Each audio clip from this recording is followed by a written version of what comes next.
Continuamos en Mesa Central. En la primera quincena de julio, el índice de precios al consumidor registró un nivel de 6.28% de acuerdo con cifras del INEGI. Se incorporan a la Mesa Central Baude Barrientos y Abraham González. Bienvenidos. Muchas gracias. Pues bueno, entonces, ¿se podría decir que ya se alcanzó el pico de la inflación o no? Pues es muy claro, si vemos la gráfica, al menos en tendencia, en la tendencia que podemos ver en la terminal, pues sí, parecería que ha llegado a su pico, o por lo menos que está disminuyendo el ritmo al que estaba creciendo. Recordemos que a principios de este año empezó a crecer, eso empezó a prender focos rojos o focos al menos amarillos en algunas personas. Se tomaron algunas medidas y pues empieza a aplanarse. Creo que las previsiones en general de los analistas de distintos grupos financieros es que sí, que se ha alcanzado el pico, digamos el punto más alto de la inflación. Las bases de comparación parecerían ya estarse moderando y a partir de ahora tendría que comenzar una tendencia a la baja, que también además favorecida por una apreciación del peso mexicano, pues ya no veríamos un mayor aumento, ¿no? Y lo relevante de este caso pues es lo que viene pues para el Banco de México, que es su mandato, ¿no? Vamos a mantener la estabilidad de precios. ¿Qué debe hacer? Debe subir, creo que ya no debería de subir, y al menos eso es todo el mundo lo que espera, subir la tasa de referencia, pero pues ¿cuándo la tiene que empezar a bajar? Creo que esa es la pregunta y eso es en donde se va a centrar buena parte del debate hacia adelante. Baude. Pues no quisiera parecer aguafiestas, Susi, pero no estoy de acuerdo con lo que dice Abraham. ¿Por qué? Porque es una cuestión estacional, ¿no? La primera lectura dice, sí, al parecer sí se aplana, ¿no? Son 5 centésimas que se reduce la inflación en la primera quincena de julio con respecto a la segunda de junio.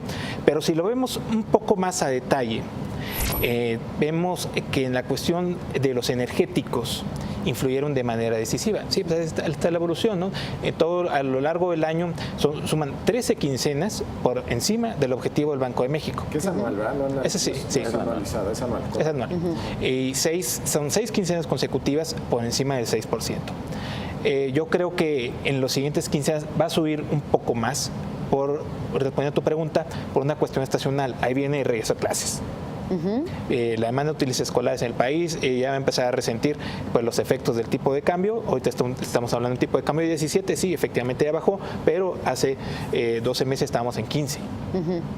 Ok. Hay que notar aquí que si hay una razón para que se haya detenido la inflación fue que ya no hubo aumentos en los precios de los energéticos, principalmente la gasolina, el gas LP han detenido su ascenso.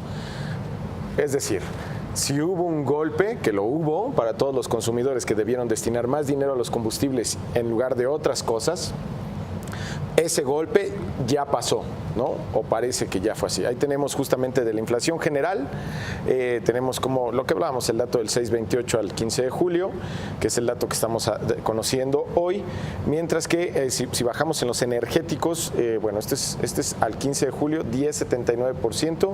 Sí es cierto, es una inflación acumulada muy fuerte con respecto al año pasado, pero si vemos los últimos días, esa inflación ya empieza a caer. Es decir, los números de los últimos, esto es lo que vemos punto a punto, ¿no? Okay. Desde julio del año pasado a julio de este año, efectivamente la gasolina está más cara que hace un año, efectivamente el gas está más caro que hace un año, pero los últimos precios que estamos viendo ya denotan una caída en los precios. Entonces, en conclusión, Baude, podríamos ver un incremento de la inflación por el aumento en los precios de los energéticos, podría ser, también decías, los útiles escolares, hablabas también del gas. En conclusión. Sí, del gas LP hubo un ligero decremento en la primera quincena de julio, pero sí se espera que otra vez vuelva a los niveles normales conforme el tipo de cambio se vuelva a ajustar un poco, que es tal como se espera, porque se ha bajado demasiado, ¿no? Quizás. Y lo vimos en el dato anterior, que la inflación subyacente repuntó. Bien. conclusiones.